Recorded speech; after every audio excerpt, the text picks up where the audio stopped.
Boker Tov, Beshem Hashem, Nasseh Venatzliach, une grande réfoua shlema pour Talia, Sarah Batifrat Myriam, Anna Elnaret Manalan, Tosh Arbenot Israël.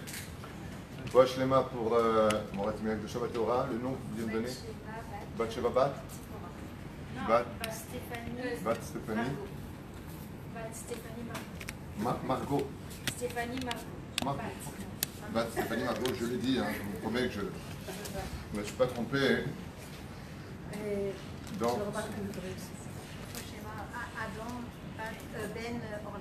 Adam Ben Orli, Chaya Bat Miriam, Shkol Bnei Israël. Samuel Bat Monet. Samuel Ben Monet. Besséder Gam. Donc, on va étudier aujourd'hui, on avait dit Robert Ben Esther aussi. On étudierait les 10 commandements, ce qu'on vient de les lire hier, très curieusement. Vous savez qu'on a un principe de base dans l'étude, c'est que quand on a besoin de confirmer quelque chose, ça veut dire que si je viens vous persuader d'une idéologie quelconque, si j'ai besoin de vous apporter 2 preuves que j'ai raison, c'est qu'automatiquement j'ai une faille. Et si je vous apporte 3 preuves que j'ai raison, c'est que j'ai une grosse faille. Plus j'apporte d'arguments que j'ai raison, plus ça veut dire tu peux me contredire. C'est comme ça qu'on étudie le Talmud. Quand un Tana ou un Amora, dans le Talmud, il dit c'est comme ça, il apporte un verset de la Torah, en général il n'est pas contredit. Quand on dit des vérités, il n'y a pas besoin de se justifier. Selon ce principe de base, on aurait un problème avec les 10 commandements. Pourquoi ? Eh bien, parce que la première fois que Dieu nous a donné le Tamtzit, c'est-à-dire les 10 commandements dans la paracha du Yitro, livre de Shemot, le créateur du monde nous a tout donné là-bas. Alors pourquoi revenir dans la paracha de Vaïtranan et nous redonner les 10 commandements? Ça veut dire selon le principe fondamental de si j'apporte plusieurs fois les mêmes choses, c'est que j'ai un problème avec mon enseignement. Prenons un exemple de la Torah elle-même. Dans 3 endroits différents, la Torah va nous redonner exactement les mêmes mots et le même commandement. 3 endroits différents. Lo tevashel ekdi bechalev imo. Tu ne cuiras pas le chevreau dans le lait de sa mère. 3 fois de suite, c'est marqué dans la Torah, à 3 endroits différents. Ça, on n'est pas sourd, on a compris qu'il ne fallait pas mélanger le lait et la viande. Voilà ce que c'est bien de nous dire dans les lois de Issur Ve'eter, dans les lois du mélange du lait et de la viande. On ne peut pas le faire. Alors pourquoi 3 fois? La Gemara dans Masechet Choulin nous répond à ça, il dit, mais je vais te répondre, c'est très simple.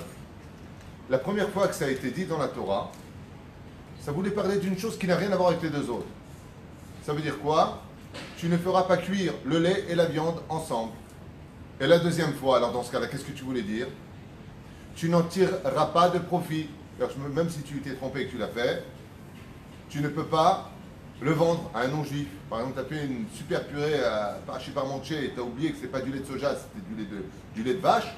Maintenant, qu'est-ce que je fais de ça? Je vais le donner au chat. Le chat, il adore la viande et le lait. Il n'y a pas de problème pour lui. Je ne peux pas. Pourquoi? Parce que je fais un profit malgré tout que mon chat va manger ce. Donc, je ne peux pas lui donner. Il faut que je mette dans 2 sacs plastiques à la poubelle que personne n'en profite. Pourquoi? C'est le 2e interdit de la Torah. Et le 3e, tu ne peux pas le manger. Tu ne peux pas le manger. Ça veut dire quoi? Il y a des lois dans le judaïsme, par exemple, que moi je ne peux pas demander pour un sfarad. Je ne peux pas commander une pizza au thon en tant que sfarad. Un ashkenaz, il peut selon le ramal. Nous, on est marqués sur ça. Le Beth Yosef, il dit on ne mélange pas le lait et le poisson. On ne les mélange pas. D'accord? Donc, si vient, moi je demande, faites-moi s'il vous plaît une pizza au saumon, je ne peux pas le faire. Mais si toi, par exemple, tu es parti me commander une pizza au saumon et que tu me l'amènes, je peux la manger. Pourquoi? Parce que malgré tout, c'est chachash de peur qu'il attrape des maladies de peau. D'accord? Le Rama, il dit, nous, on ne tient pas compte de ça. Le Beth Yosef, il dit, si, on tient compte de ça. Donc la halakha pour Esfarim a été tranchée, mais c'est une prévention. Donc dans le cas échéant, si moi, par exemple, je voudrais commander, je ne peux pas le faire. Mais si quelqu'un me le commande pour moi, ou qu'il arrive vers moi, tu m'as pris une pizza? Ouais, tiens, j'ai pris une pizza au thon. J'espère que tu aimes ça. Donc fromage et thon. Est-ce que je peux la manger ou pas? Oui. Pourquoi? Ça ne vient pas de moi. Donc la Torah vient te dire, n'oublie pas pourquoi 3 fois de lait et la viande, parce qu'il y a marqué, tu ne le cuiras pas, tu n'en profiteras pas, mais donc peut-être que je peux le manger si on l'a fait. Non. 3e fois, l'autre est vachel di b'chalev imo, donc 3 interdits de la Torah qui en réalité signifie trois choses différentes. Et ça, c'est toute la Torah. Ça veut dire qu'on doit faire très attention entre les premiers commandements et les deuxièmes commandements dans la paracha de Yitro, la paracha de Vaïtranan, de bien assimiler qu'en réalité, ce ne sont pas du tout les mêmes commandements. C'est-à-dire qu'il y a quelque chose qui est différent entre l'un et l'autre. Parce que le monde, depuis qu'il a été créé, hormis l'unité divine, est basé sur une base de duologie ou triologie. Dualité plus exactement, ou, si vous préférez, triologie. Et ça peut aller jusqu'à 4 mères, par exemple, dans le judaïsme. Chamisha, Kumshe Torah, Shisha, Sita Mishra. C'est comme on a l'habitude de le chanter après ça. Chaque chiffre a une signification très importante. Prenons 2 exemples pour ne pas tarder pour commencer notre sujet entre les premiers commandements et les deuxièmes 10 commandements que nous avons dans la paracha que nous avons lu hier dans la paracha de Vaïtranan. Ma benehem istater. Qu'est-ce qu'il y a? Vous savez que la journée d'un juif est divisée toujours en 2. La journée d'un juif, c'est 3, c'est exactement 4, marque lequel dans la Gemara, Masechet Brachot, en 2. Vous savez ça? Comment ça fonctionne? Ben, c'est simple. Matin, après-midi, soir. Et les 2. Et alors, toi, tu rajoutes dans la Gemara qui dit il y a 4 Mishmerot, donc, et Laïla. C'est pour ça qu'on dit Erev et on dit Laïla. Laïla, c'est la nuit. Hein? D'accord? Alors, très intéressant. Et en 2, c'est quoi? Jour, nuit. Une journée composée de 2. Jour, nuit. Dogma, exemple. Dans Masechet Shabbat, le Daf Kuf Yutret Amud Bet, Rabbi Shimon Bar Yochai, il nous dit si vous gardez 2 Shabbatot, c'est la Géoula tout de suite. Alors la Gemara dans l'Yerushalmi, elle dit 2-2 ou 2-1? Parce qu'on sait qu'un, une journée, c'est 2. Vayehi Erev, Vayehi Boker, Yom Echad. Donc, il faut 2 définitions pour définir une personne. Par exemple, il y a le corps et l'âme. Tout est 2.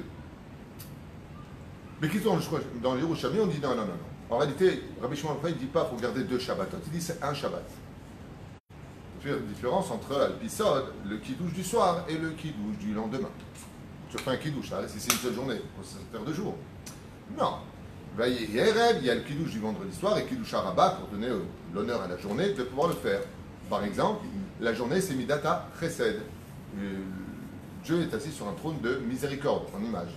La nuit, Dieu est assis sur un trône de rigueur.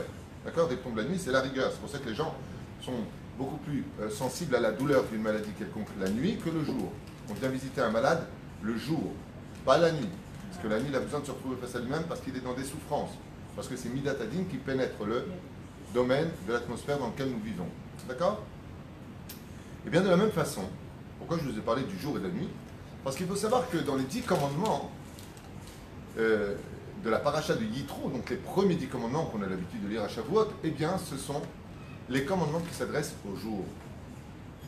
Mais comme tout est dualité, tout est 2, il faut aussi donc les 10 commandements qui correspondront à la nuit. Maïnaf Kamina, les Mekoubalim nous ont appris qu'il y avait une très grande ségoula, quelque chose d'extraordinaire que d'ailleurs les Mormons ont pris pour eux. Une secte inventée il n'y a pas tellement longtemps aux États-Unis, à New York. Le mec qui s'est cru être Moshe Rabbeinu, et j'ai eu les tables de la loi en or qui me sont apparues dans une grotte. Un truc de fou. Il y a beaucoup de gens qui se calment. Un balance. Et eh bien, il va falloir, disent mes Koubalim, si tu veux avoir quelque chose qui t'accompagne, qui te protège toute la journée, lire les 10 commandements. C'est bien de dire tous les jours les 10 commandements. De les lire? De les lire tous les jours. Oufren, qu'est-ce qui marque? Si tu les fais le matin avant de partir, tu prends ceux de Yitro. Et si tu les fais avant de dormir parce que tu n'as pas eu le temps, tu lis ceux de Vaïtrana. C'est pas les mêmes. Celui-là, il correspond à Midata Chesed, celui-là, il correspond à Midata Din. C'est pas les mêmes. Deuxième exemple. Prenons dans la décortication des mots employés. Il y a des choses qui changent malgré tout. Des lettres entre les premiers commandements et les deuxièmes commandements. À propos du Shabbat, comment c'est marqué dans les premiers commandements? Zachor et Yom HaShabbat le Kadesho. Souviens-toi du jour du Shabbat, afin de le sanctifier. Et dans les 10 commandements de notre paracha, de Vaïtranan, qu'on a lu hier, Shamor et Yom HaShabbat le Kadesho. C'est pas la même chose. C'est pour ça qu'on va chanter le jour de Shabbat. Zachor veshamor bedibur echad. Deux en un. Zachor veshamor bedibur. D'accord? Donc, si moi maintenant je reviens sur les 10 commandements, je dis attends. En réalité, c'est comme l'histoire du lait et de la viande, c'est pas tout à fait les mêmes enseignements. Qu'est-ce que ça viendrait nous enseigner pour nous? Quelle différence il y a entre souviens-toi de garder et de sanctifier le Shabbat et garde le Shabbat? Quelle différence entre les deux? Vous le saurez tout de suite après la pub. Je bois.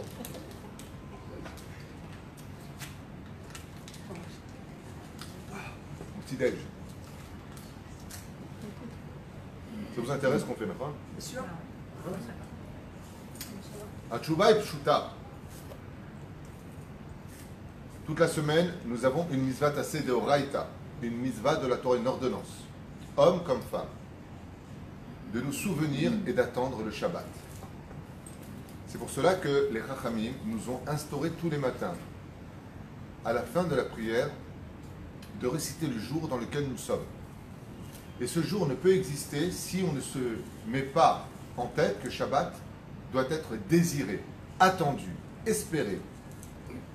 C'est pour cela qu'aujourd'hui, ce matin, qu'est-ce qu'on a dit à la prière? Ayom, Yom Echad, Be Shabbat Kodesh.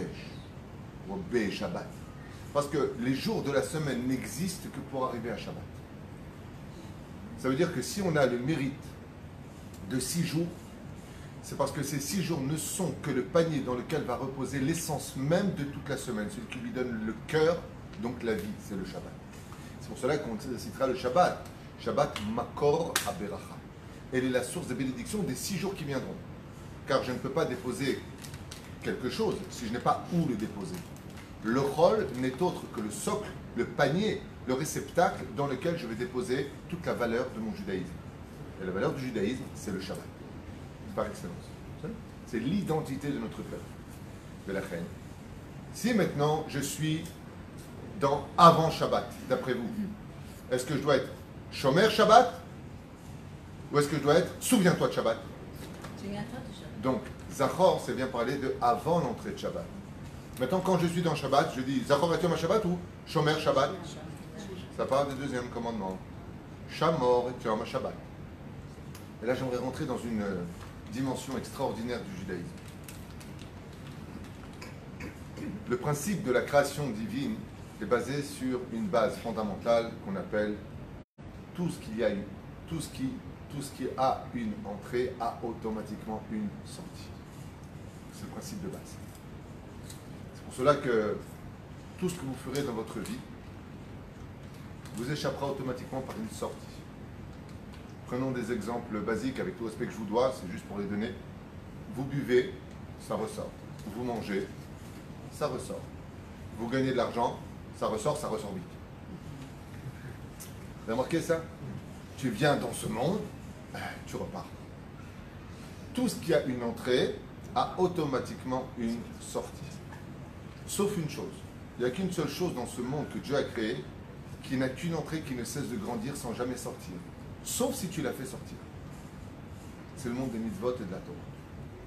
Quand tu viens et que tu déposes à la banque, par exemple, 10 millions de shekels, ils vont te donner 0,01%. Chez le Créateur du monde, quand tu déposes chez lui 10 millions de mitzvot, ces mitzvot ont certainement engendré encore d'autres mitzvot, d'autres personnes qui, par exemple, là on est en train de faire un cours, peut-être que ça va changer une personne qui écoute. Par le fait que lui change et influencer toute sa famille, celui qui aura été le déclencheur de ce changement dans sa vie prend aussi le mérite de l'autre. Donc on peut dire que les intérêts chez Dieu, quand tu déposes chez lui 10 millions de mitzvot, à ta mort tu peux récupérer 100 milliards de mitzvot. Parce que lui il ne donne pas comme la banque. Dieu est un bon gestionnaire, il aime tellement les mitzvot qu'il est prêt à prier tout ce qu'il faut pour cela. Et la reine, il n'y a que dans le monde de la Torah et des mitzvot où en général il n'y a que des entrées et pas de sorties. Quand on gagne, grâce à Dieu, Dieu ne veut tellement pas qu'on le perde que c'est marqué à la fin de cette paracha, Dieu préserve le salaire des tzadikim pour les mondes futurs, tandis que les Rechaïm, il leur fait perdre leur salaire en le ressortant sur terre. C'est-à-dire, tu as fait une tzedaka, kol hakavod, vas-y va t'acheter ta Cadillac dernière injection, tu as fait ça, elle va te prendre ça, je veux pas de toi. C'est marqué dans la paracha, c'est les derniers versets d'ailleurs de la paracha de Vaïtranan, Akadosh Baruch Hu ma'avir al Rechaïm al panav leha avido.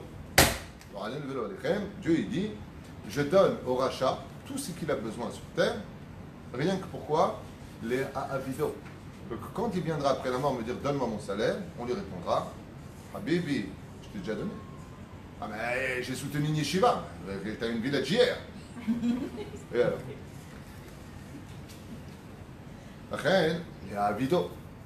Donc si tout ce qui a une entrée et une sortie, le Shabbat Kodesh aussi. Qu'est-ce qui se passerait pour moi si je faisais de dimanche aussi Shabbat? Je fais une mitzvah ou une avera? Je fais une avera. Sheneemar, l'otosifun velotigreun. La Torah nous dit fais très attention. Ni tu enlèves, ni tu rajoutes. Pourquoi? Pourquoi, Bémet? C'est une grande question entre nous comme ça. Je fais une parenthèse dans l'étude. Là, ma bête, il ne faut pas rajouter des mitzvot. Au contraire. Que tu ne retires pas, je comprends. Allez, Dieu nous a donné 613 plus 7 des Rabbanan, 620. J'enlève pas 620, mais je vais en rajouter 300 de bois. Pourquoi pas? Une très belle histoire pour ça, je dois vous la raconter rapidement. Vous avez 2 minutes?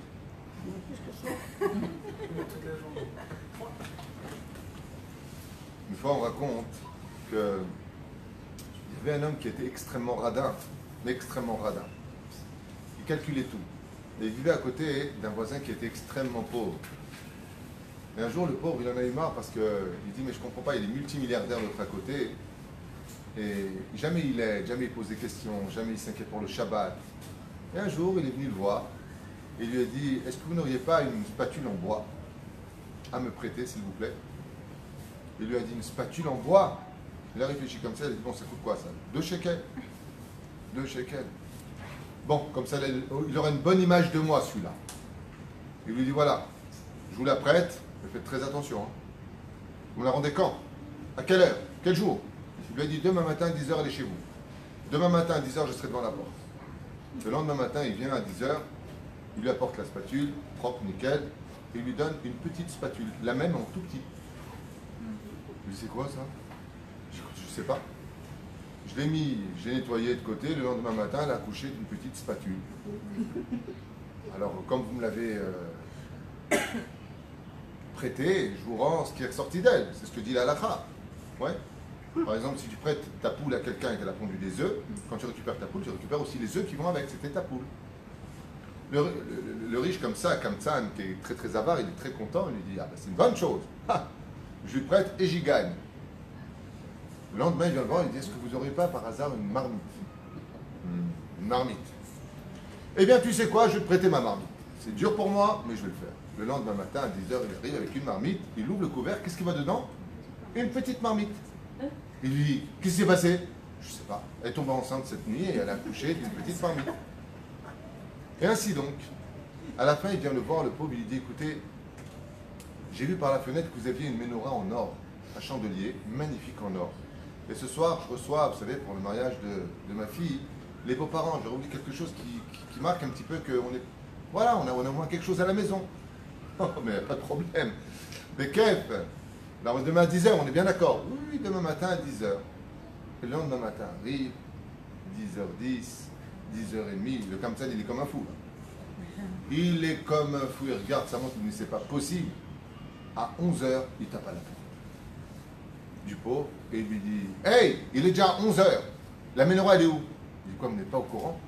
Il dit « Qu'est-ce qui se passe ?»« Elle est morte. » « Qui ?»« La menorah. » « Mais comment ça, elle est morte, la menorah? Mais une menorah, ça ne peut pas mourir. » Il dit « Si on est capable de croire qu'une cuillère, elle peut avoir des enfants, si on est capable d'imaginer qu'une marmite, elle peut emporter une petite marmite, on peut tout à fait imaginer, au niveau de l'esprit, qu'une menorah peut mourir. » Ainsi dit le... j'ai oublié son nom, un des plus grands machalistes de l'histoire, et il lui dit, c'est exactement la même chose. Si on avait donné la permission aux enfants d'Israël d'imaginer qu'on peut rajouter des mitzvot de nous-mêmes, alors on aurait pu se permettre de devenir des réformistes ou des libéraux, et en fin de compte de retirer les mitzvot. Dieu te dit, ni tu enlèves, ni tu rajoutes. Ne fais pas le coup de la petite cuillère, et de la marmite, et de la menorah.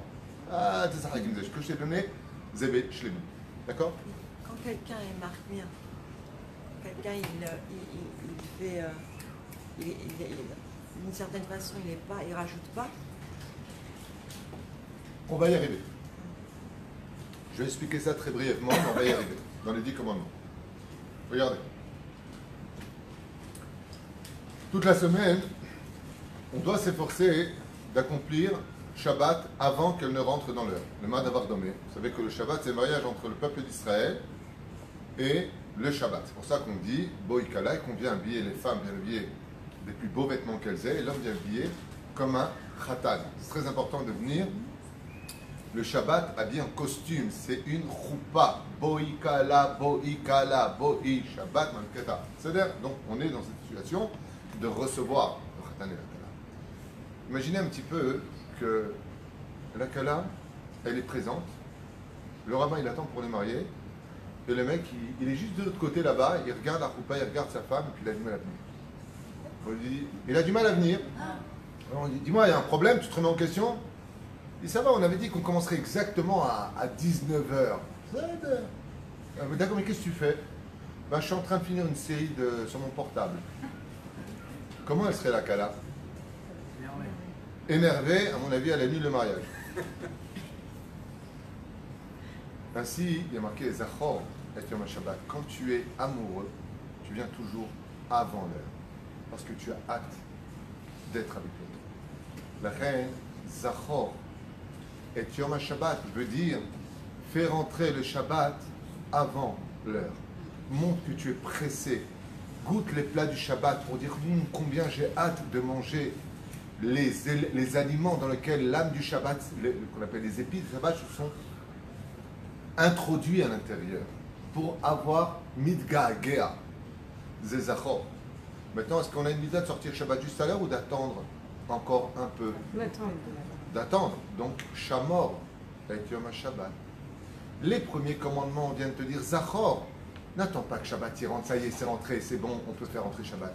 Fais rentrer Shabbat jusqu'à 3/4 d'heure, 1 heure avant l'heure. Et fais sortir Shabbat, pas tout de suite dès que Shabbat y sort. Attends un petit peu. Où est-ce que c'est marqué ça dans la Torah? Faut pas rajouter, faut pas retirer, mais c'est marqué dans les 10 commandements. Zachor et Yom HaShabbat, Shamor et Yom HaShabbat. Ça veut dire quoi, Shamor? Quand je suis dans Shabbat, je suis Shomer Shabbat. Donc continue à être Shomer Shabbat, car tout ce qui a une entrée a une sortie. Donc à la sortie de Shabbat, sois encore Shomer Shabbat. Attends Rabbeinu Tam. Sur quoi, Bémet, je peux me baser? En disant que sur le Shabbat Kodesh, en toute sincérité, je me dois d'avoir un Shabbat qui est plus important que ce que Dieu m'a donné. Arrête, tu ne rajouteras pas.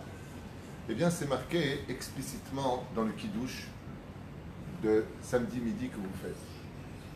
Il y a marqué là-bas, le Shamru Béni Israël est à Shabbat.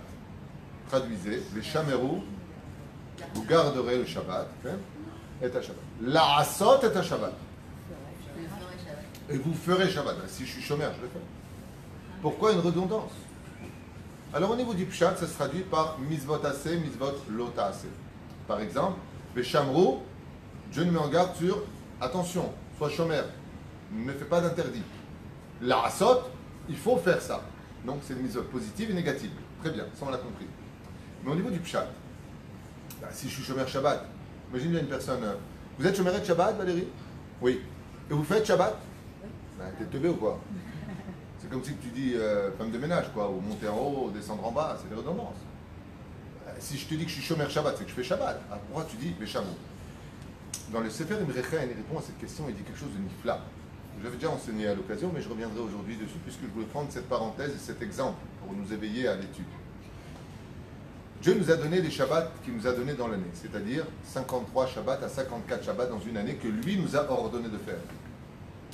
Et sur ce, Dieu nous dit les Shamru Béné Israël est à Shabbat, soit Shomer Shabbat, lesquels c'est que moi je t'ai demandé. Mais dans la Torah, le Kiddush, Shamru Béné Israël, c'est de la Torah. Dieu nous demande d'un coup une autre dimension, qui vient donc de Dieu, et non pas que moi je rajoute. L'Asot est à Shabbat. Et qu'est-ce que ça veut dire le mot l'Asot? Fait. Oh, temps mort. Les sages, ils disent, pourquoi tu as besoin de me répéter deux choses qui veulent dire la même chose? Non, c'est pas ça que ça veut dire. Ça veut dire que Dieu il te demande de garder ces Shabbats à lui qu'il t'a donné dans une année de 365 jours, soit 54 Shabbats. Mais il nous demande quelque chose de nouveau. Tu peux me donner des Shabbats qui viennent de toi? La Asot est à Shabbat. Donc maintenant on parle de Asiya et non plus d'être chômeur. C'est-à-dire que moi-même, je vais créer un Shabbat qui vient de moi. Mais comment je peux me créer un Shabbat si je n'ai pas le droit de prendre un jour dans la semaine pour refaire un autre Shabbat, ce qui serait interdit? Réponse très simple. Si dans 54 Shabbat, je fais rentrer Shabbat une demi-heure avant l'heure, je fais sortir Shabbat une demi-heure après l'heure, combien j'ai rajouté dans un seul Shabbat de Shabbat qui vient 2 mois, tout en respectant la volonté divine? 1 heure fois 54, ça fait combien de Shabbat dans une année? 2 Shabbats et quelques heures. Ce qui fait que le Créateur du monde nous dit, Nachon, que moi je te donnais par exemple 54 Shabbats. Mais quand arrive Rosh Hashanah, le Créateur du monde, il fait monter sur la balance les Shabbats que toi tu lui as offerts dans ce qui t'a été permis.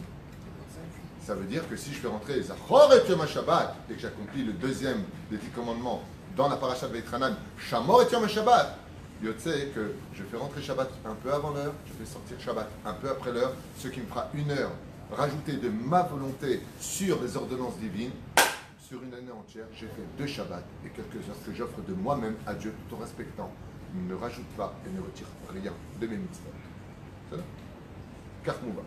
Donc on voit qu'en réalité, c'était juste un exemple que j'ai pris pour commencer le shiur, que dans l'absolu, ça ne se répète pas, mais ça vient tout simplement expliquer et exprimer des degrés différents comme jour, nuit, zachar, nekeva. C'est aussi ça qui rentre en jeu. Alors, maintenant on va commencer le cours. Mais avant ça, la pub.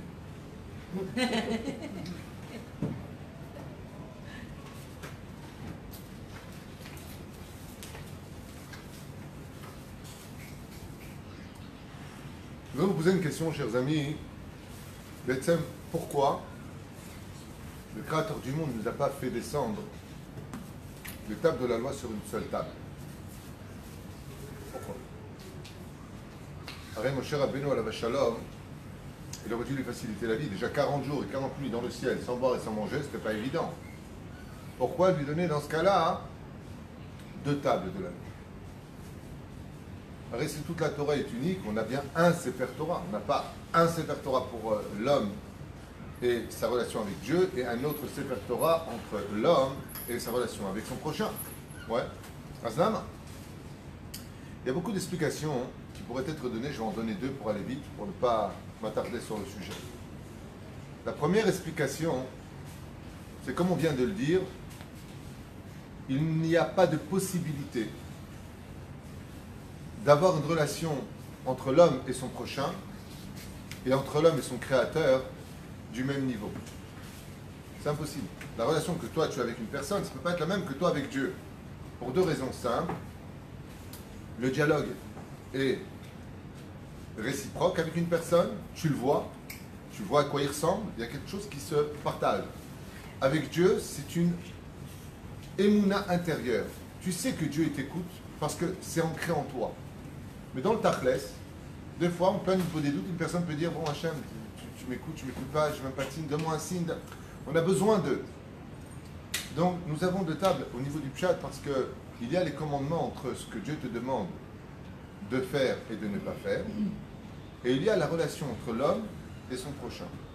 Ce qu'il y a de très curieux, c'est que normalement, dans toutes les synagogues, ainsi que Moshe aurait dû les descendre, il aurait dû mettre les tables de la loi de « Je suis l'Éternel ton Dieu qui te fait sortir du pays d'Égypte » au-dessus, et les relations entre un homme et son prochain en dessous. C'est-à-dire que, justement, l'idéologie chrétienne, et même musulmane, ainsi que d'ailleurs que toutes les religions, ont toujours placé une énorme différence entre le respect qu'un homme se devait d'avoir vis-à-vis de Dieu et le respect qu'un homme se doit d'avoir vis-à-vis d'autrui. Par exemple, même pendant l'Inquisition, ou tout autre massacre qui a eu lieu au nom, justement, des guerres ethniques que nous avons connues, l'homme est le créateur, au nom de Dieu, on se permet de faire beaucoup de choses aux hommes, estimant que les hommes étaient des animaux. Dans la Torah, c'est exactement le contraire. Les tables de la loi concernant le rapport entre un homme et son prochain sont du même niveau que l'homme et son créateur. À un tel point que Dieu dit non, c'est même pas ça la réalité, c'est que les relations entre un homme et son prochain sont plus importantes que mes relations à moi. 2 exemples pour ne pas perdre de temps. Si ça ne va pas dans un couple, Dieu dit, fais ce moment. Alors que dans les 10 commandements, c'est marqué, surtout tu ne prononceras pas mon nom en vain. Alors imagine si tu l'effaces. Prononcer, tu ne peux pas, alors l'effacer, c'est encore plus grave. Dieu dit, la relation entre un homme et son prochain est tellement importante pour moi que moi, je me mets derrière eux. Ad Kedeka. 2e exemple, Shabbat. Dieu te dit, Shabbat Kodesh. Ouais, mais ma femme elle a un problème, ou mon mari a un problème, le tien a un problème, tout de suite, le Chalel Shabbat. Dieu dit, attends, vous avez un problème, le Chalel Shabbat. Mieux que ça encore. Je viendrai à la veille de Rosh Hashanah, taper sur la table, pour faire tchouva, c'est pas bien ce qu'on a fait, regardez à quoi ça sert tous ces cours qu'on aurait. Le Créateur du monde risquerait de me les faire payer très cher. De quel droit tu te permets de juger?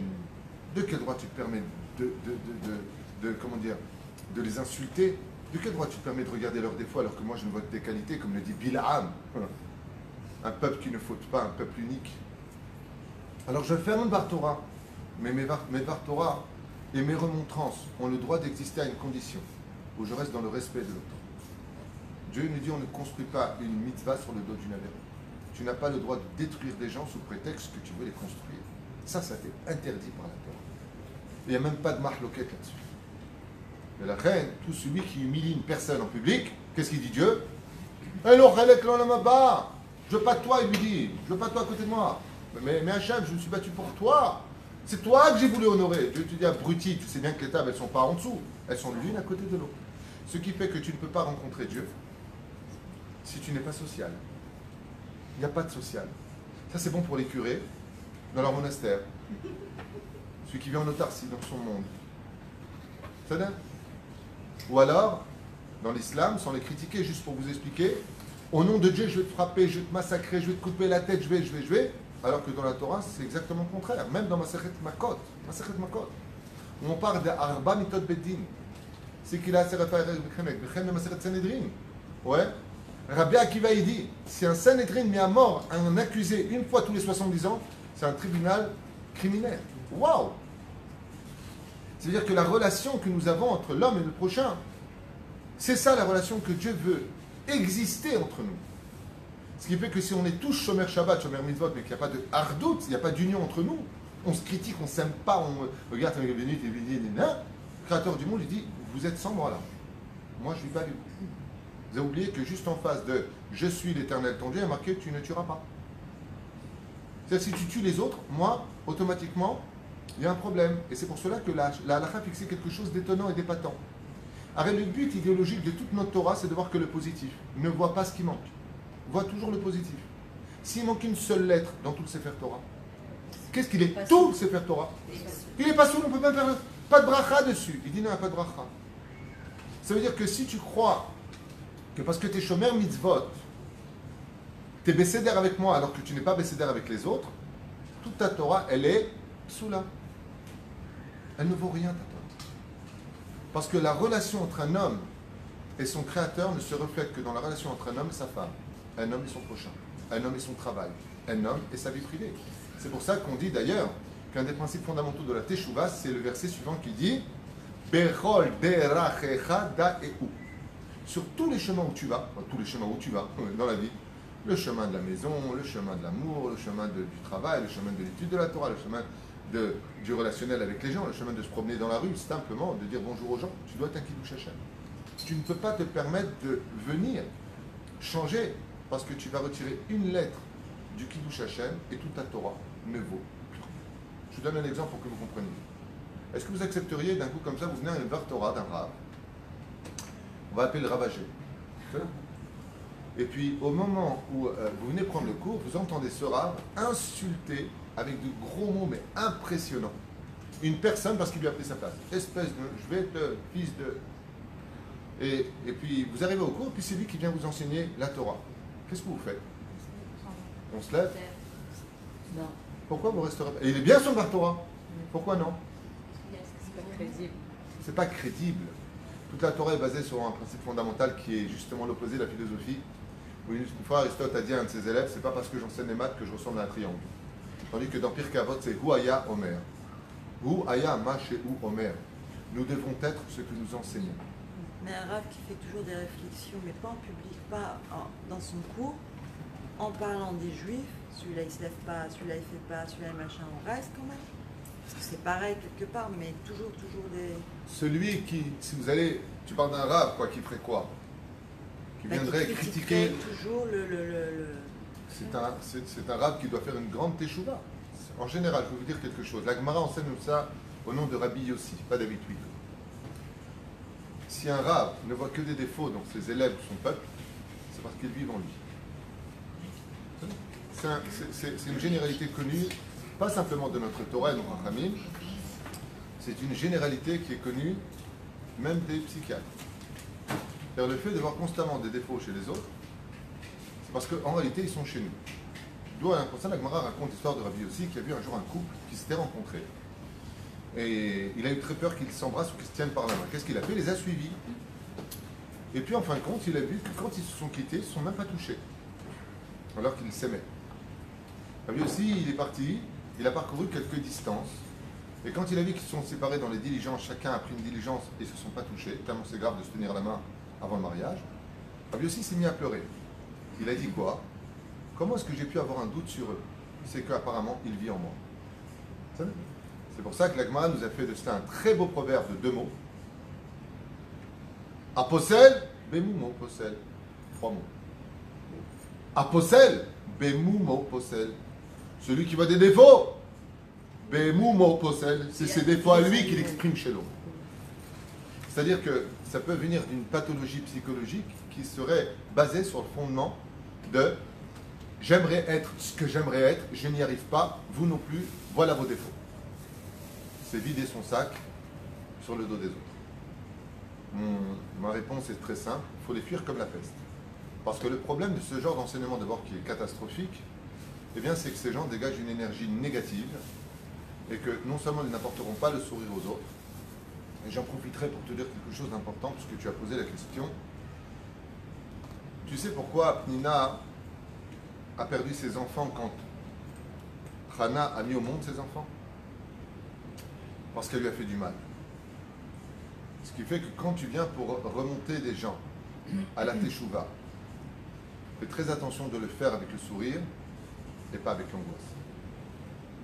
La Gemara nous dit, à tout jamais une personne devra faire extrêmement attention de ne pas être porteur d'une mauvaise nouvelle.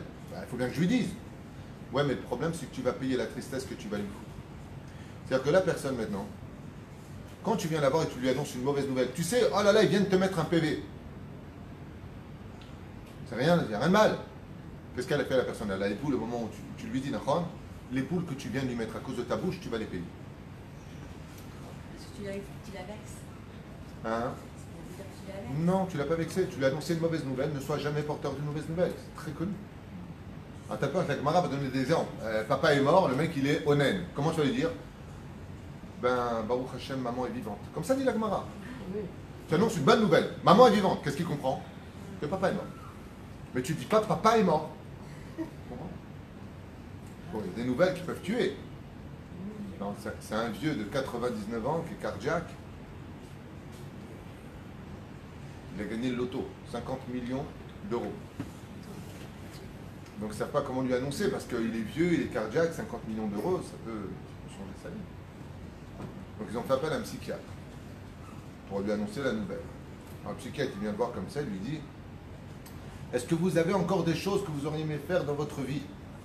Il lui dit ah, si vous savez, je suis vieux, hein, mais j'ai encore de la force.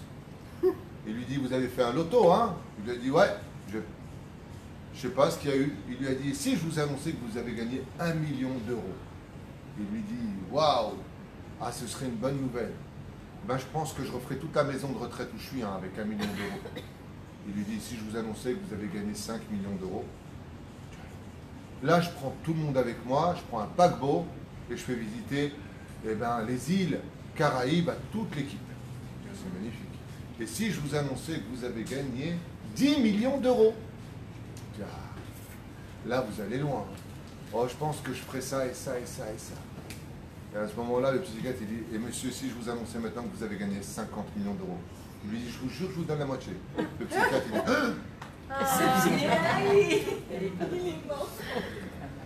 et Gitsur Velaïnian, il faut faire très attention de ne jamais annoncer de mauvaises nouvelles. Jamais. Même si c'est vrai, même si c'est pour le but, parce que tu vas créer un pincement au cœur. Et les Chachamim nous sont dit, fais attention, les moindres pincements que tu provoqueras chez une personne, okay, peuvent engendrer chez toi des dégâts très importants. Ça va? Tu as chaud. Nous allons commencer le shiur.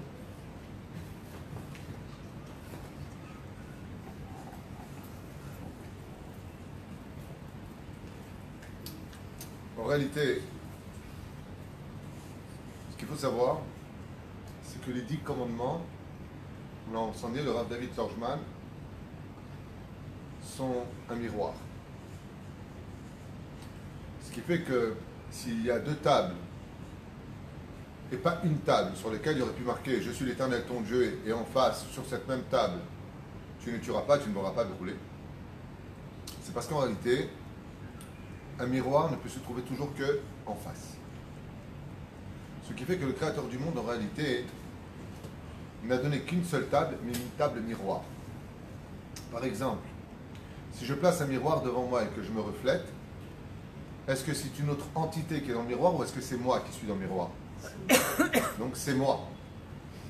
Mais ce qui est curieux, c'est que quand on observe un miroir, on ne sait plus qui est le miroir. Ça veut dire que si je me mets en face d'un miroir et que vous arrivez, vous ne voyez pas que c'est un miroir. Vous ne savez pas qui est de dos, qui est de face. Vous ne savez pas qui est qui. Ce qui fait que le miroir que nous avons dans le reflet des 10 commandements, qu'on va expliquer tout de suite, eh bien c'est un reflet qui en réalité apparaît dans les 2 sens. Et ça a été enseigné par Hillel Hazaken. Ne fais jamais à autrui ce que tu ne voudrais pas que l'on te fasse. C'est ce qu'on appelle l'effet psychologique miroir. Par exemple, vous venez faire quelque chose à quelqu'un. Posez-vous toujours la question, est-ce que vous auriez aimé qu'on vous le fasse? Prenons l'histoire du parking. Tu viens, tu cherches une place de parking et puis tu vois ici un chiffre, un numéro qui t'indique que cette place est réservée à l'appartement Intel. Donc elle est prise. Et puis tu en as marre de tourner, bon, de toute façon elle est vide la place, je me gare. Est-ce que si tu étais le propriétaire qui compte arriver un peu plus tard, tu aimerais qu'on te le fasse? Non. Non. C'est ça toute la Torah. Ça veut dire que ne vois pas 2 tables de la loi, mais vois en réalité un effet miroir dans les tables de la loi.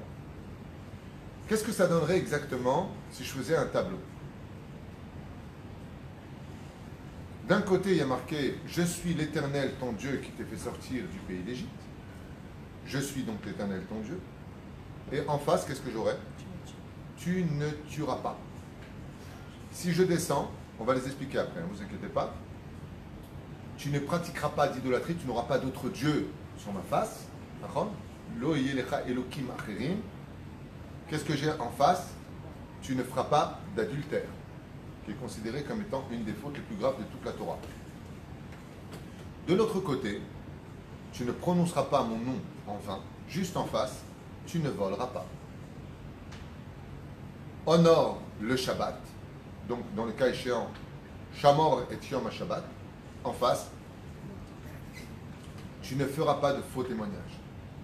Et pour finir, le 5e commandement, honore ton père et ta mère.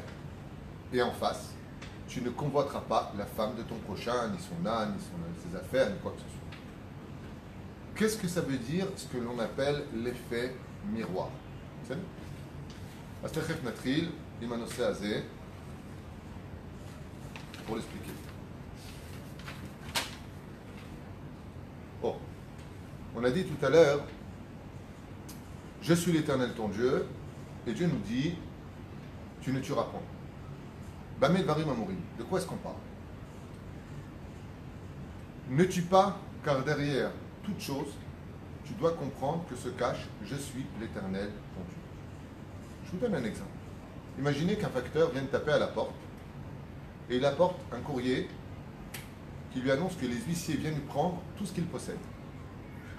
L'homme voit préfecture de police, tribunal, tamponné.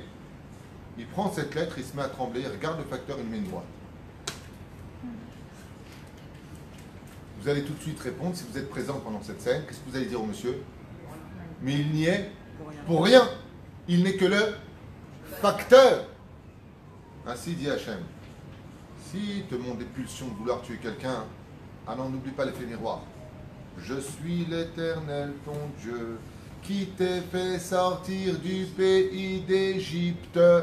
Mais pas du tout. C'est pas toi, Hachem, qui t'a fait sortir du pays d'Égypte. Excuse-moi, c'est mon cher Rabbeinu. C'est marqué noir sur blanc dans la Torah. Nate Tyadecha Layam. Qui a fait les 10 plaies? Ok. Tu veux dire que c'est toi qu'on a fait 3 Hachem, les 3 dernières? Je t'accepte. Mais les 3 autres, c'est qui? c'est Moshe. Et celle qui était avant, c'est Aaron. Pourquoi tu te prends tout le mérite pour toi? Comment tu oses dire Anivelo Malach, Anivelo Saraf, Anivelo Shaliach, qu'on dit à Pessah? Ce n'est pas des anges, ce ne sont pas des envoyés, c'est moi Hachem. Mais pas du tout, c'est pas toi, c'est Moshe. Et Aaron, c'est marqué noir sur blanc dans la Torah. Mais Dieu, il te dit, mais t'as rien compris. Ça rappelle l'histoire de trois personnes d'un conflit qu'il y a eu entre deux personnes. Il y a un homme qui a pris un jour une plume et qui a écrit de très très beaux poèmes. Quand il a posé sa plume, il a été donc gratifié du prix Nobel des plus beaux poèmes. Et à ce moment-là, la plume, elle a porté plainte. Elle dit, oh, on se calme ici, c'est moi qui ai écrit. Pas lui. Alors lui, il regarde la plume, il lui dit, mais pourquoi tu dis ça? Il dit, bah parce que Tachles, c'est qui Là, ce qui a marqué dans la feuille, qui c'est qui l'a écrit? C'est toi ou c'est moi? Alors l'homme regarde la plume et il lui dit, c'est toi. Mais t'as oublié que c'est moi qui t'ai promené, que les idées viennent de moi. Ainsi dit Hachem. T'as pas compris que chaque événement est accompagné d'une plume qui écrit l'histoire, mais c'est moi qui tiens la plume. Donc ne tue pas l'autre. Pourquoi? Parce que je suis derrière. C'est moi qui l'ai tenu. T'avais un tikkun, j'avais besoin de quelqu'un, il a accepté d'être l'encre et la plume qui écrira ton histoire. J'ai écrit ton histoire, donc ne tue pas une personne. Pourquoi? Parce que c'est moi qui te l'ai envoyé. Qu'est-ce que tu frappes le facteur? La reine, il dit à Kadosh Baruch Hu, d'un côté, je suis l'Éternel, ton Dieu qui t'ai fait sortir du pays d'Égypte. Rappelle-toi de l'Égypte. Quand est-ce que moi j'interviens à Tachles? Presque nulle part. J'apparais de façon abstraite, derrière l'histoire. Ouais. Aval, si tu viens dire que c'est Moshe, que c'est Yoshua ben Nun, que c'est Aaron, il dit Nachon, ce sont les plumes de l'histoire. C'est avec eux que j'ai écrit l'histoire. Aval, c'est moi qui suis derrière. Donc si tu viens maintenant à dire toi je vais te tuer, regarde ce que tu m'as fait, Dieu te dit oh, l'effet miroir, t'as oublié? Je suis l'Éternel, ton Dieu. Ne tue pas parce que je suis derrière. Si tu le tues, c'est que donc tu renies toute la Torah, puisque moi je te dis que c'est moi qui suis derrière. Une fois, Baba Haki al Shalom au Maroc, ta fille la lettre, Baba Haki c'était le frère de Baba Saleh. Ils étaient tellement grands en Torah qu'on dit d'eux qu'ils étaient dignes de devenir des Tunisiens. Baba Haki al Shalom, un jour il sortait de la Beth Knesset, et il y a un mec qui vient, il lui met une claque devant tout le monde. Mais une claque énorme. Baba Haki lève des yeux comme ça sur lui, alors que ses élèves ont voulu le finir, hein, ils ont voulu le frapper. Il dit Hasbe Shalom, viens boire avec moi. Alors, les élèves n'ont pas compris, ils disent comme ça, viens boire avec moi. Il a dit écoutez, j'avais un doute sur une avéra, j'ai fait une avéra, j'ai pas fait une avéra, il a dit Baba Haki. Et j'ai dit à Hachem, écoute, si j'ai fait, fais-le-moi payer. J'ai à peine fini mes pensées dans ma tête que j'ai reçu une gifle, en public. Pourquoi? Il avait peur d'avoir fait une avéra. Est-ce que je peux en vouloir à celui qui est venu, que Dieu m'a envoyé? Viens boire un verre avec moi, Todarabah. C'est qu'elle me dit. Il y a quelqu'un, à ce qui paraît, qui aurait dit un mot de travers sur moi, je ne sais pas qui, pas quoi, pas que. Peu importe, c'est pas important. J'ai dit ça à ma femme vendredi. Et qu'est-ce que je t'ai répondu? Todarabah, que Dieu le bénisse, c'est une bonne santé. Il vient me nettoyer toutes mes avérotes, j'ai pris toutes ses mitzvot. C'est pas un ami, ça? Cet homme qui vit dans la ville d'Ashdod, pour moi, c'est le meilleur ami du monde. Lama, rends compte, il dit de moi du mal dans ses shiurim, dans ses allusions. Ah, Todarabah, il me nettoie de toutes mes fautes, je lui prends toutes ses mitzvot, s'il en a. J'espère qu'il doit en avoir, mais moi je m'enrichis de quelque chose. C'est un vrai ami. Baruch Hashem. Et la reine ne tue pas parce qu'en face, je suis l'Éternel, ton Dieu. Mais l'effet miroir, il reflète qui? Moi en lui, ou lui m'a dit qui je suis? C'est des deux côtés. Alors écoutez la suite. Tout comme j'ai ordonné de ne pas tuer l'humain, dit Hachem. Az ana mimcha, ne fais pas autrui ce que tu ne voudrais pas qu'on te fasse. Évite de me tuer aussi. L'effet miroir. C'est-à-dire que l'Éternel, ton Dieu, te fait comprendre qu'il y a, comme explique le Rav David Orjman, deux façons de tuer. Au sens propre ou au sens figuré. La reine, il dit, tout comme je t'ai ordonné de ne pas tuer l'humain, chose compréhensible pour tout le monde, de ne pas tuer un humain. Ainsi, moi, l'Éternel qui ai créé l'amour, les sensations, les sentiments, les reflets de la vie, je te demande de ne pas me tuer non plus au sens figuré. Ketzad, car l'Éternel, ton Dieu, te dit, quand tu m'ignores, quand tu m'oublies dans les mitzvot, quand tu ne fais pas de moi ton roi, Hachem Melech, Hachem Malach, Hachem Imlor, on va être Melech HaKadosh, qu'est-ce qui fait de moi que je suis vivant? C'est parce que tu écoutes ce que je dis. Quand quelqu'un parle, imaginez un patron qui rentre dans son atelier et il donne des ordres à ses ouvriers, personne n'écoute. Qu'est-ce qu'il leur dit? Dites-moi, je suis mort pour que personne n'écoute ici. Ainsi dit Hachem. Quand moi je vous demande des choses, ne tue pas en face, c'est parce qu'en réalité, l'effet du miroir d'en face, c'est de moi dont je parle. Ne me tuez pas. Tout comme un père pourrait dire à son fils, mon fils, arrête de faire ça. Mon fils, va pas là-bas, tu risques de tomber. Mon fils, viens manger maintenant, ça risque de refroidir. À la fin, qu'est-ce qu'il lui dit? Tu m'as tué. C'est pas que tu m'as tué.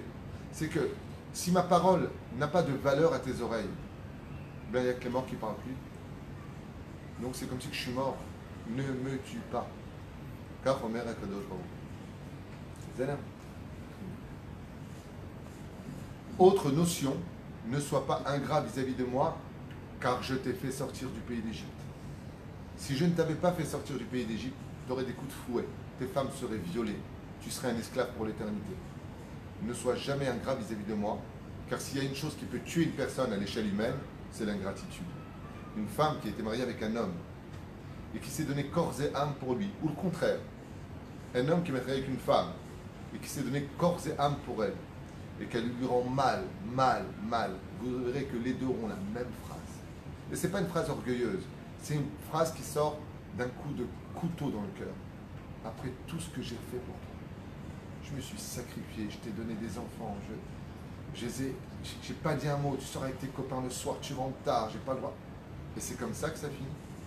Coëv, hein, ça fait mal, hein. Alors ainsi, il dit Hachem, je suis l'Éternel ton Dieu. Stop! Non, qui te fait sortir du pays d'Égypte. Moi, je suis rentré dans la boue pour sortir de là-bas. C'est comme un homme, il sort son copain de prison, il paye en vendant sa propre maison, la caution pour le faire sortir, et l'autre, dès qu'il sort, qu'est-ce qu'il fait?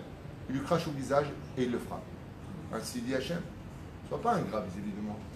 N'oublie pas que tout ce que tu es, c'est grâce à moi. Et qu'est-ce que c'est l'ingratitude? Rien de moins que tuer la personne. C'est pour ça que toute la Torah est basée sur cette fonction indispensable, un tel point que Rabbi Moshe Ederi, un jour, mon Rav m'avait dit, moins tu demandes qu'on te rende service, mieux tu vis. Tellement l'ingratitude est considérée comme étant rachat chez En Kedugmato. Un ingrat dans ce monde, c'est un rachat gamour. Je vais même plus loin que ça, évitez des gens dans vos fréquentations qui n'ont pas de gratitude. Ce sont des gens qui n'ont pas de sang dans les veines. Comment tu fais une chose pareille? Des fois, tu sais, tu as des gens qui viennent à ton mariage, on vient à tes enfants, puis ils ont le mariage de leur enfant. Tu n'as pas envie d'y aller, tu n'as pas le droit. Il n'y a pas de j'ai pas envie. Ils sont venus, tu dois y aller. Tarzir et Tator. Il faut raconter que Baba Saleh, Zachar Sadi Kadosh Ibracha, surtout Tegalaninu Amen. Vous savez ce qu'on disait de lui? Baba Saleh à la Shalom, il avait dit à son shamash, Rabbi Elou Al-Fassi, ne me dérange jamais, quand je suis dans l'étude. Quand tu vois la porte qui se ferme, ne me dérange pas. Même si elle fait à la maison, ne me dérange pas. Alors que Baba Saleh était en train d'étudier, le Rabbi Al-Fassi, son shamash, il tape à la porte. Il ouvre la porte et il dérange Baba Saleh pendant son étude. Baba Saleh, il le regarde, il lui dit, il est arrivé. Pourquoi? Parce que Baba Saleh lui a dit, tu ne me dérangeras que pour une seule personne.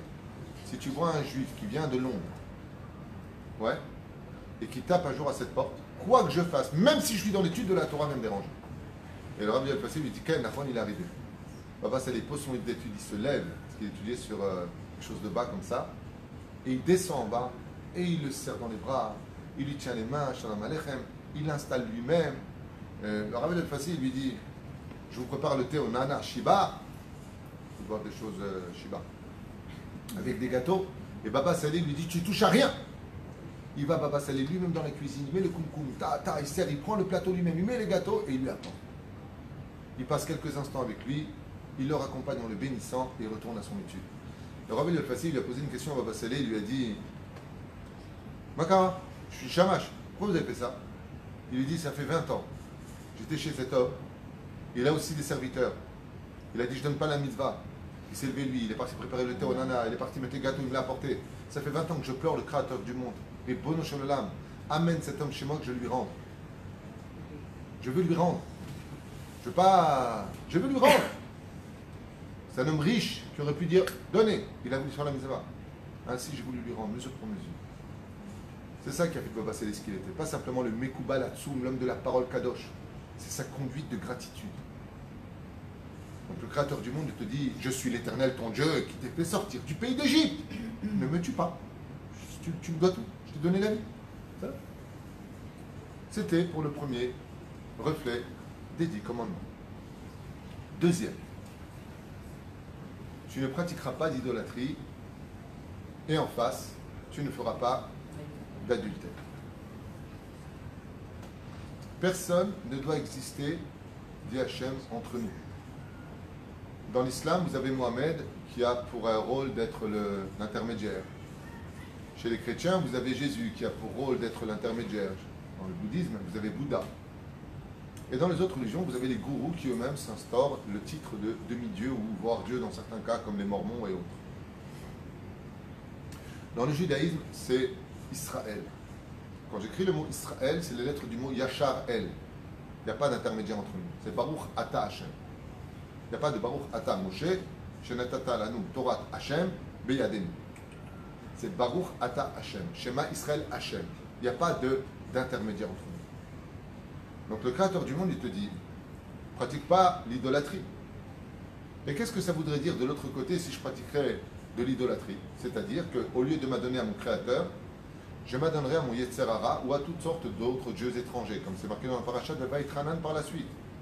Vous ne suivrez pas des dieux de pierre, la semaine dernière on a vu ça, vous ne suivrez pas des dieux de pierre et des dieux de bois, donc ça fait allusion à la Mecque et au christianisme, d'accord? Parce que c'est considéré comme un adultère. Si vous êtes marié avec moi, il dit Hachem, quand est-ce que Dieu s'est marié avec nous? Au Har Sinaï, le 6 du mois de Sivan. Moshe, le rabbin, a descendu la Ketouba, l'étape de la loi. La montagne a été renversée en guise de roupa. Le peuple d'Israël s'est avancé, le Créateur du monde s'est marié avec les enfants d'Israël. D'ailleurs, c'est très curieux parce que le Midrash ne dit pas exactement ça. Il dit que Dieu nous a violés en disant, si vous n'acceptez pas de vous marier avec moi, ici sera votre enterrement en retournant à la montagne. Mais pourquoi Dieu a fait une chose pareille? C'est pas joli. On lui a dit, Naaseh Benishma. Ok, on t'épouse. On épouse la Torah. Pourquoi Dieu fait une chose pareille?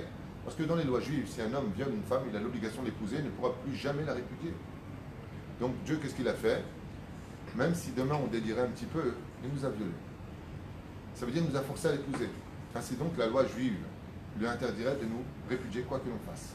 Dieu ne pourra jamais divorcer de son mari, grâce à ce viol qu'il a commis le jour du don de la Torah.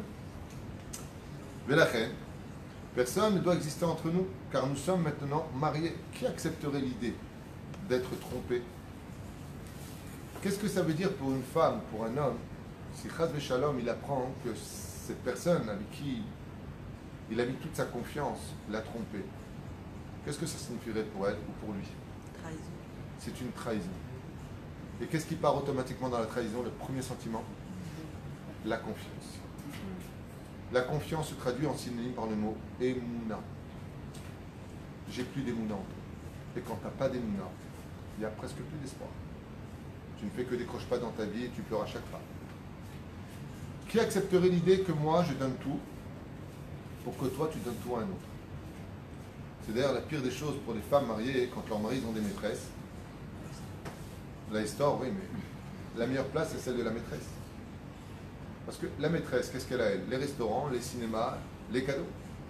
Et la femme légitime, elle a la machine à laver, la maison à nettoyer, les enfants à éduquer, et à se donner à son mari quand monsieur désirera, quand il voudra, s'il voudra, quand il voudra. Résultat des courses, elle n'a pas la bonne place. Ainsi il dit Hachem, moi, c'est moi qui fais battre ton cœur dans ta poitrine. C'est moi qui te donne les yeux pour voir. C'est moi qui te donne la parnassa. C'est moi qui te donne la maison. C'est moi qui te donne la sécurité. Et tout ça, c'est pour donner à quoi? À tout ce qui est étranger, à la raison pour laquelle je t'ai créé. Ça s'appelle de Avoda. Zara. Tout comme une femme comprendrait très bien qu'elle va travailler pour son mari en partageant les tâches ménagères, en faisant des choses. Il faut que ce soit réciproque.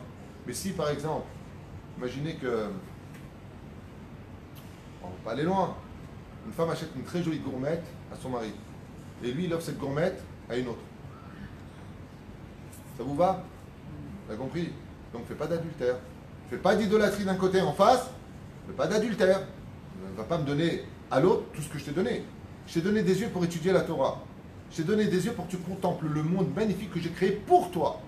Ben, arrête, Nathan, il venait Adam, j'ai donné le monde pour vous. C'est pour ça que j'ai créé des yeux. Toi, tu les mets ailleurs. C'est comme quelqu'un il dit à l'autre, tu peux me tenir cette arme? J'ai acheté une arme parce que comme je me fais cambrioler, ils viennent avec des armes, je préfère avoir une arme. Il donne l'arme à son meilleur ami. Qu'est-ce qu'il fait l'autre? Il prend l'arme, il lui dit, ouvre ton coffre. Maintenant, je te mets une arme dans les mains, c'est pas pour que toi tu me menaces. T'es mon ami. Ça s'appelle de l'adultère. Vous savez? Pas chou. Et donc il dit comme ça. Alors je vous ai marqué quelques phrases pour que vous les partagez avec l'esprit. Qui accepterait l'idée que moi je donne tout et toi tu le redonnes à une autre personne? Qui accepterait? Personne. Qui accepterait, toi qui es humain, d'embrasser des lèvres qui viennent d'embrasser les lèvres d'une autre? Ça veut dire la femme elle vient, elle voit son mari embrasser une autre femme, elle dit mais non chérie c'est pas du tout ce que tu crois, viens je t'embrasse. Non, certainement pas. Certainement pas. D'ailleurs tu as encore du rouge à lèvres de l'autre. Excuse-moi. Anélomitre à qui accepterait l'idée que tu m'aies échangé pour quelqu'un d'autre? Et là, il y a quelque chose d'extraordinaire au niveau de la psychologie. Un jour, un homme était fou amoureux d'une femme, fou amoureux d'elle. Mais cette femme avait décidé de mettre un terme à cette union parce qu'elle estimait qu'elle méritait mieux, qu'elle avait à mieux, on va dire mieux à faire, montrer sa beauté plus de façon universelle, on va dire ça comme ça. Alors le mari, comme il n'a pas eu le choix, il lui a donné le guet, un peu mis à la porte. Mais il a attendu quelque chose de mari. Qu'est-ce qu'il a attendu? Il a attendu que cette femme qu'il a tant aimée, eh bien si elle refasse sa vie, ce soit avec quelqu'un de plus beau que lui, de plus riche que lui, de plus intelligent que lui, de plus fort que lui. Ben, si tu me changes, au moins échange-moi avec quelque chose de waouh, ah ouais, je comprends, il t'a apporté un plus. Mais si elle l'a changé avec un hlikam chouma, si elle l'échange avec quelqu'un de moins fort, de moins riche, de moins intelligent, de moins instruit, de moins charismatique, hein, pourquoi t'as changé? Un homme, il peut se consoler si tu es passé du bronze à l'argent, de l'argent à l'or, de l'or au platinium. Il y a des degrés dans la vie, on s'élève dans la vie. Et c'est ce qu'il dit à Hachem. Regardez bien.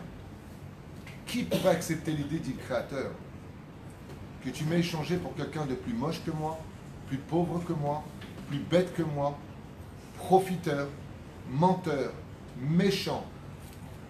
Il dit c'est toutes les autres religions. Moi, je suis l'Éternel, ton Dieu. Il n'y a pas plus beau que moi, plus riche que moi, plus fort que moi. Hachem Oz Lamriten. Il n'y a pas mieux que Dieu. Pour qui tu m'échanges? Pourquoi tu m'as échangé? Pour qui? Pourquoi? Qu'est-ce qu'il a lui de mieux que moi? Vous m'avez échangé contre des dieux de pierre et des dieux de bois. Mais à quoi ça vous sert? Qu'est-ce que vous a donné ces temples que vous avez été visités? Qu'est-ce que vous faites là-bas? Comme ça, il dit tout comme toi.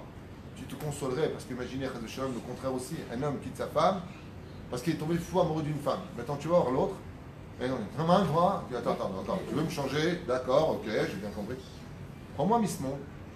J'ai les boules. Elle m'arrive même pas, je ne veux pas être méchante, madame. Enfin, vous êtes très, très, très moche. En plus, vous êtes un peu de bébé. Vous n'êtes pas la mère de ses enfants. C'est-à-dire qu'on peut se consoler, dit le Créateur du monde, si tu m'échanges contre mieux que moi. Mais j'ai créé le mieux. Donc pourquoi tu m'échanges? Est-ce qu'à ce point-là, je suis laid? Ne fais pas d'adultère. De l'autre côté, ne fais pas d'idolâtrie. On avance. Troisième des commandements. Bon, il nous reste encore 3.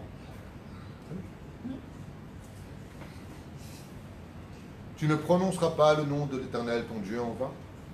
Et juste en face, tu ne voles pas. Le nom, vous savez que c'est l'identité de la personne. Par exemple, si je dis Valérie, la première personne qui va se tourner, c'est Valérie. C'est normal. Si j'appelle Vodara Vari Garbian dans une assemblée de Rabbanim, personne ne va se retourner sauf le Rav Arié Garbian. Parce que je l'appelais par son nom. Donc, le nom, c'est ce que je suis. Si je fais maintenant une usurpation de nom, je vais me faire passer pour autre. Je vais voler son identité. Comme par exemple, tu prends un chèque, tu te fais passer pour l'autre. Tu prends son nom et tu te fais passer pour lui. Cette usurpation de nom, c'est tu voles. C'est considéré dans les lois, même laïques, comme étant du vol d'entité ou d'identité. Ainsi dit l'Éternel ton Dieu. Si je me fais passer pour toi en usurpant ton nom, je t'aurai automatiquement volé. Volé, qui a été par exemple celui qui a usurpé le nom de Dieu? Jésus. Dans sa mythologie en 2 mots, ils ont usurpé le nom de Dieu pour le mettre chez eux. Toutes les religions ont usurpé le nom d'Hachem. Et ils se font passer pour lui. Voler, c'est aussi, disent les Chachamim, amoindrir l'autre. Ça veut dire qu'en donnant le nom à un mensonge, automatiquement, j'amoindris le nom de l'autre. Je m'explique. Imaginez maintenant que j'appelle ma femme et que j'ai un cadeau pour elle. Je lui aurais acheté, Chazvé Shalom, un petit chien. Moi j'ai Chazvé Shalom parce que les Juifs n'ont pas à posséder de chien. Et qu'est-ce que je fais? Je dis Valérie, viens mon cœur. Et Valérie arrive. Je t'ai acheté un cadeau. Valérie, viens ici. Elle dit, attends, tu peux répéter ce que tu viens de dire? Comment t'as appelé le bulldog là? Ben, je lui ai donné ton nom. Est-ce que la personne est contente ou elle est vexée? Elle est vexée. Ou alors pire encore, tu lui achètes, quand on était jeune à la maison, on avait des Wistiti, 2 singes, Wiki et Kiwi. Imaginez maintenant que je fasse la même chose à la maison, j'apporte un petit Wistiti. Et je lui dis Valérie, je t'ai apporté un singe, je l'ai appelé Valérie. Je trouve qu'on a la même tête. C'est vexant ou pas? Oui. Imaginez maintenant que vous retournez, d'accord? Comment vous appelez? Ruth. Et vous entendez un mec, Ruth, Ruth, Ruth. Et toi, tu te retournes à ce moment-là et tu vois un espèce de gros Sébastien comme ça qui se ramène, un gros chien. Il est gentil, ma petite Ruth. Tu te retournes, tu regardes qu'on ne te regarde pas. Pourquoi? Parce que tu t'es retourné avec le chien, dis donc. Ainsi dit Hachem. Fais très attention. Dans les commandements qui te disent, tu ne prononceras pas l'Éternel ton Dieu en vain. Combien Dieu se vexe quand on appelle Dieu dans des religions où il n'est pas celui qui est. C'est lui voler son nom à lui. Quand on jure aussi. Quand on jure, le Vadaï, que ça parle du fait de jurer. Et le fait de jurer, c'est voler. Alors on va y arriver. Ainsi, quand j'appelle une personne par son nom, style John, et que, ici j'avais noté John, hein, excusez-moi pour vos noms à vous, et que le chien se retourne parce que j'ai appelé John, combien se sentira humilié, non pas le chien, mais le chien se sentirait honoré de savoir qu'il porte le nom d'un être humain très cher à celui qui est son maître. Par contre, celui qui était l'ami se sentirait humilié, voire le même contraire.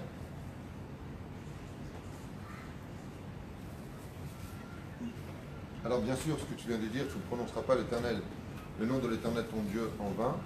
Si tu regardes comment c'est marqué là-bas, Lotissa et Shem Hashem Elokecha Lashav. Lotissa, ça finit par Aleph. Et par la lettre Taf, Hashem, par la lettre Mem. C'est les lettres du mot Emet. Le nom d'Hachem ne peut être utilisé que pour des choses de vérité absolue. Sinon, tu ne peux pas l'utiliser. Et si tu l'utilises, étant donné que le fait d'utiliser le tétragramme est d'une force très puissante, ce serait voler un joyau hors de sa place, d'où l'expression de tu ne voleras pas face à tu ne prononceras pas le nom de l'Éternel ton Dieu en vain. Tu ne feras pas de faux témoignages en or le Shabbat. Vous avez remarqué que chaque finalité est empreinte de Edout. Je m'explique. Quand je fais Shema Israël, Hashem Elkenu, Hashem Echad, ça commence par quoi? Shema Aïn. Echad Dalet. Ça fait Aïd. Quand je fais Allenu les Shaber, comme en je fais le Kerat Shema. Allenu les Shaber, c'est après chaque prière. Ça commence par la lettre Aïn, Allenu, et ça finit par la lettre Echad. D'accord? Ot Pa'am, Aïd. Quand je viens le vendredi soir, nous avons 2 commandements, donc le 4e. D'un côté, honore le Shabbat, de l'autre côté, tu ne feras pas de faux témoignages. D'accord? Eh bien, qu'est-ce que c'est le Shabbat? C'est la seule fête juive qui représente la création du monde et la sortie d'Égypte. C'est pour ça que dans le Kiddush, qu'est-ce qu'on dit? Zecher al Yitziat Mitzrayim, mais juste avant, Yom HaShishi Vayichulu Hashem Vaaretz, Shamayim Vaaretz. Donc ce sont des témoignages qui viennent dire qu'en fin de compte, le monde a été créé par le Créateur du monde, tout ça pour sortir un peuple, Goy, Mikerev Goy, de l'Égypte. C'est pour cela que vendredi soir, comme on vient témoigner, est-ce qu'un témoin reste assis ou est-ce qu'il vient à la barre? Il vient debout. C'est pour ça que le vendredi soir, on se met debout, parce qu'on vient témoigner. Et de l'autre côté, qu'est-ce qu'on a? Tu ne feras pas de faux témoignages. Ce qui fait que celui qui n'est pas Shomer Shabbat, alors il fait un faux témoignage. C'est un problème. C'est pour ça que s'il n'est pas Shomer Shabbat, il ne peut pas faire le kiddush. Avec le vin, une douche, Ben, ça doute, elle est faite en espérant que grâce à ce kiddush au niveau psychologique, il ne faut pas tout confondre. Au niveau psychologique, c'est quelqu'un qui vient me poser la question en disant voilà, je ne suis pas Shomer Shabbat, est-ce que je fais le kiddush? Réponse oui. Ben, pourquoi? Il dit parce qu'à force de faire cette mitzvah-là, peut-être qu'elle va te pousser à faire Shabbat. Il faut bien attraper quelque chose pour commencer quelque chose. Avant le niveau idéologique, terre dans l'histoire de la Torah, mais tu fais un faux témoignage. Par exemple, je viens pour marier un couple, je prends un témoin qui n'est pas Shomer Shabbat. Est-ce qu'il est valable? Non. Il n'est pas valable. Pourquoi? Il fait un faux témoignage. Donc, qu'est-ce qui permet à moi, David Huitou, de pouvoir destiner le droit à témoigner? Ben, s'il est Shomer Shabbat, parce que c'est la carte d'identité. Donc, tous les témoignages que tu apporteras vont loin.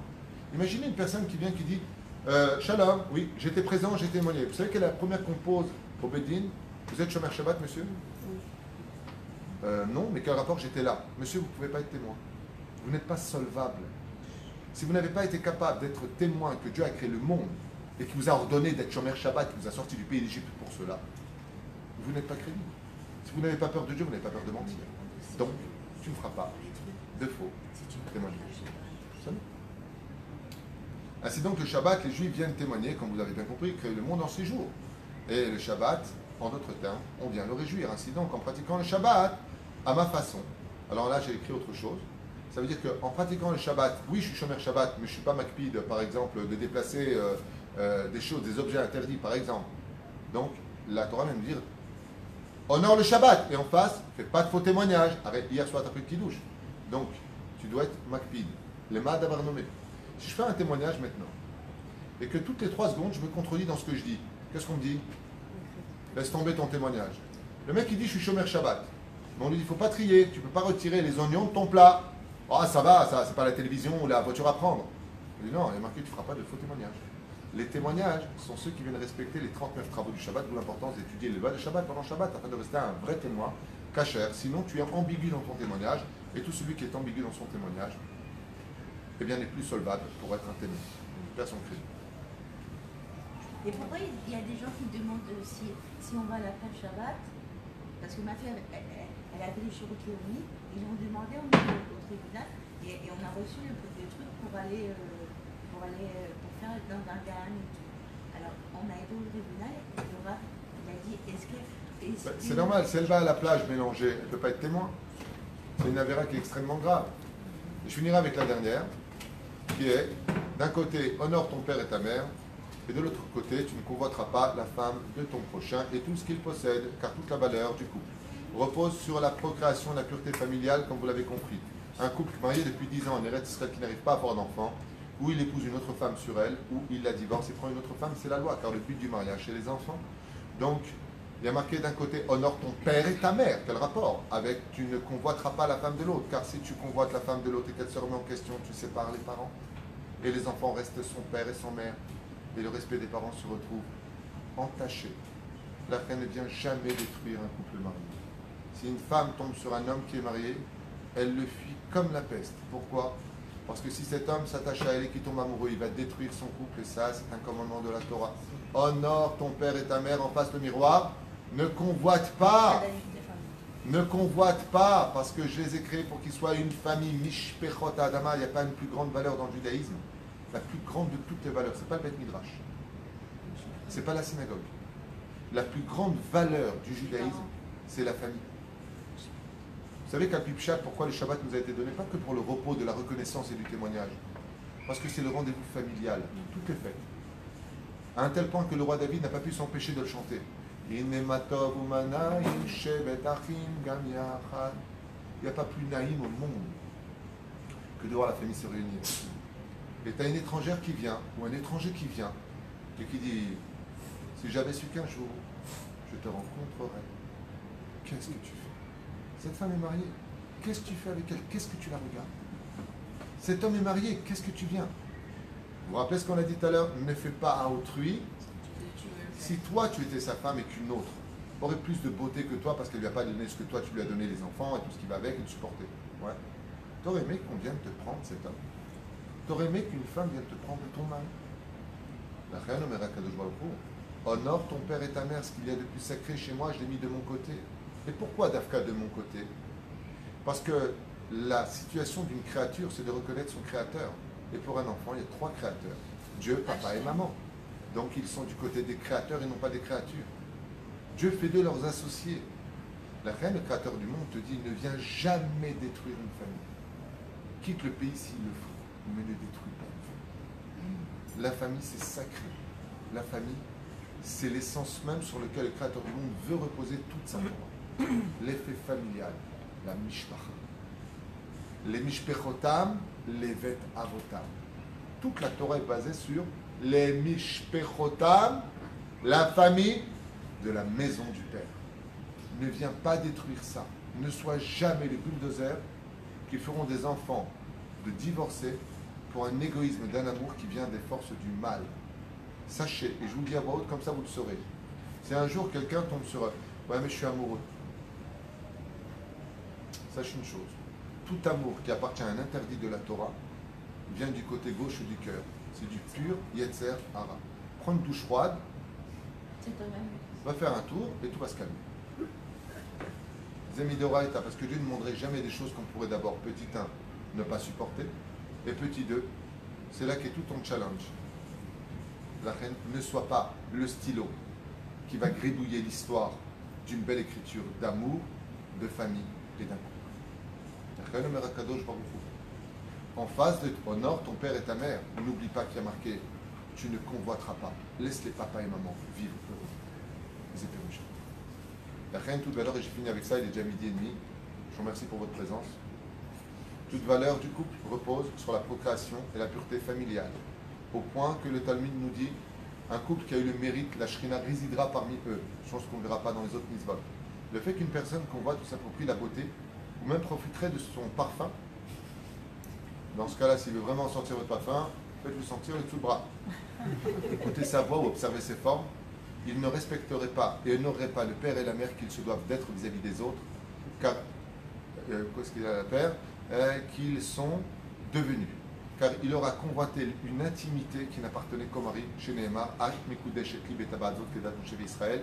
Tu es maintenant sanctifié que pour moi sur 8 milliards d'individus, qui est la base de toute la famille et de toute leur descendance. Car par exemple, si je pense à une autre femme, alors que je suis à ma femme, l'enfant qui tombera dans le ventre de ma femme, c'est-à-dire quand elle sera enceinte, sera une femme, sera un enfant qui s'appellera Ben Temoua. Je m'explique. Prenons un exemple de la Torah. Yaakov s'unit à Léa, mais dans sa tête, il s'agit de Rachel. Comment s'appelle l'enfant qui est sorti? Réhouven. Réhouven est né avec une tâche. Pourquoi? Parce qu'il a convoité dans son esprit une autre femme. L'enfant est né avec une tâche. Et qu'est-ce qu'a fait Réhouven? Il a déplacé la couche de son père, il a déplacé l'intimité de son père. Pour t'enseigner que tout celui qui convoite une femme mariée ou un homme marié va instaurer dans l'enfant qui va en naître, lui et sa descendance, qui? Un enfant qui n'honorera pas son père et sa mère. D'où le rapport entre le fait de convoiter et le fait d'être papa et maman. Si vous voulez avoir des enfants qui soient purs, alors faites attention que votre pureté reste familiale, sans que les yeux des autres ne viennent vous porter le nez. Donc l'homme qui trompe sa femme et qui divorce de sa femme et qui part avec sa maîtresse, c'est quelque chose qui ne marchera pas. C'est un couple qui ira droit dans un mur tôt ou tard, et tu verras qu'automatiquement, avec le temps, ils descendent de la Torah, parce que la Vera engendre la Vera. Maintenant, il y a des tikkunim. En général, une femme qui subirait ça, c'est qu'elle a fait subir. Dit il est la zaken dans la Mishnah Maseret Avot. C'est parce qu'il a noyé qu'il est mort noyé. Aval, on a le choix dans son monde d'une seule chose. Un jour, un homme a dit il me faut une plume pour écrire du Lachon Hara. Et toutes les plumes se sont barrées. Il y en a une qui est restée en disant moi, ça ne me dérange pas. Alors, il l'a prise, il a écrit son Lachon Hara avec. On a le droit de choisir, même si Dieu écrit notre histoire, d'être la plume du sourire ou la plume des larmes. À nous de choisir quelle histoire écrire et quelle plume on veut être pour chaque juif.